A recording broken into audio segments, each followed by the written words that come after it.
About House Republicans, they are pressing the Biden administration today to release a report following their investigation into border agents down in Del Rio, Texas. Those were the agents on horseback accused of whipping Haitian migrants.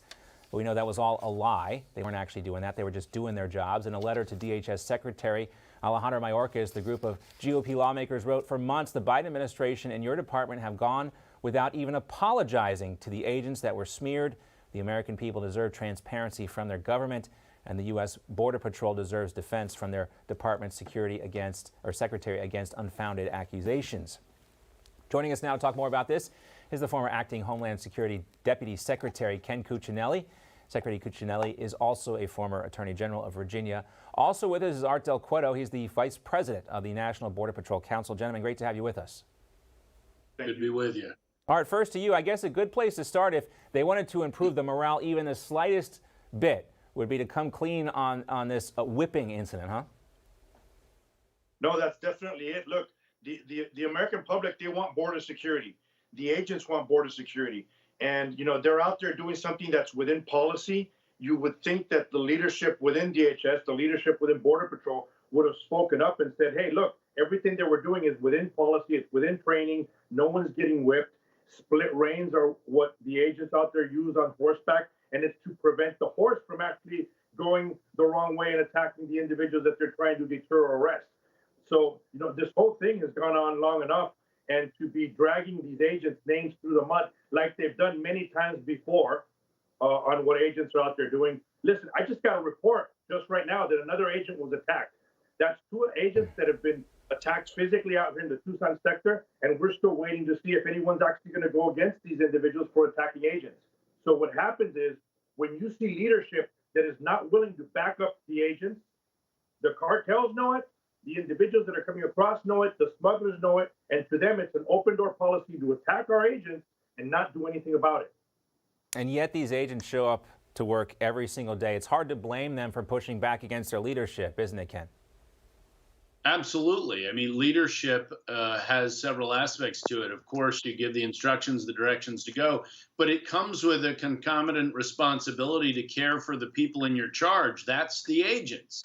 And you don't see that out of this administration, out of Secretary Mayorkas, out of the current commissioner for CBP. The agents are really taking it on the chin here. They're being vilified for protecting us, for protecting America, and we owe them our support and we owe them our backing, especially when you see this kind of BS assault, the so-called whipping charge that even the president jumped to conclusions on instead of letting this investigation that really never needed to happen play out. Because as Agent Del Cueto just said, these folks were acting, they were doing their job the way they do it every day.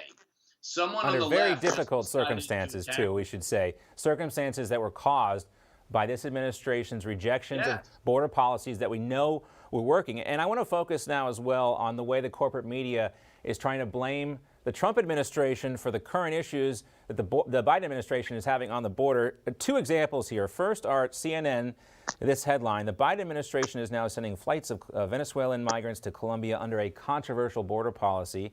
That was one of the policies they were forced to reinstate, send folks back to their country of origin or a country where they had spent some time. Also, we have this from Vox: migrants in Mexico are on their own against Omicron. U.S. border policies have left them stuck in Mexico without adequate health care access. I mean, when we have so many crises on this side of the border, when we have video of people getting dropped off in communities all over the country, or forgive us if our blame is not with the Trump administration, it's with the people who are causing it right now, the Biden administration. You know, I don't even ask to be forgiven. There's nothing for us to do here. They took the trip. They didn't get in this country, and they're not supposed to because they were trying to break in illegally. We don't let people who try to break into our house just sit on the couch until we decide what to do with them. These folks were left out. Omicron is not threatening. I've had it.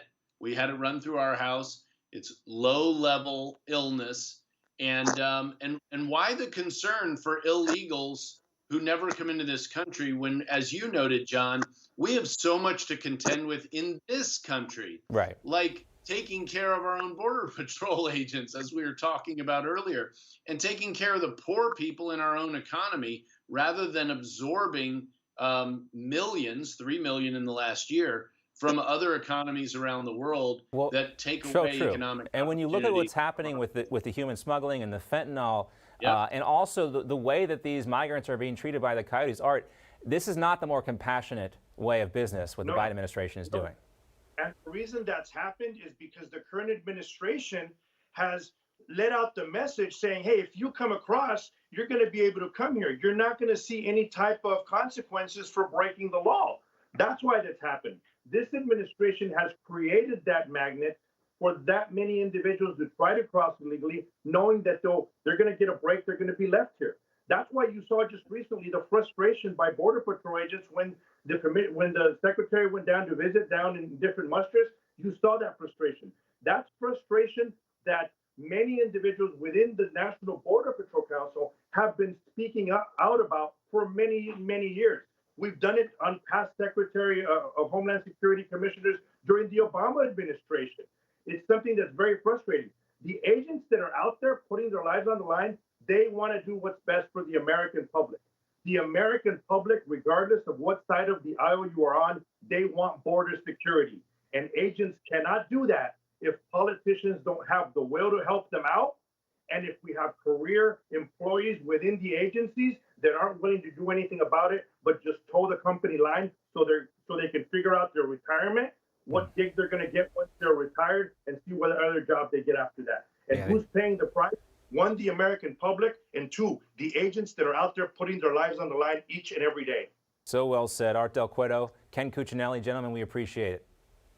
Good to be with you. Thank you, Agent Del Cueto.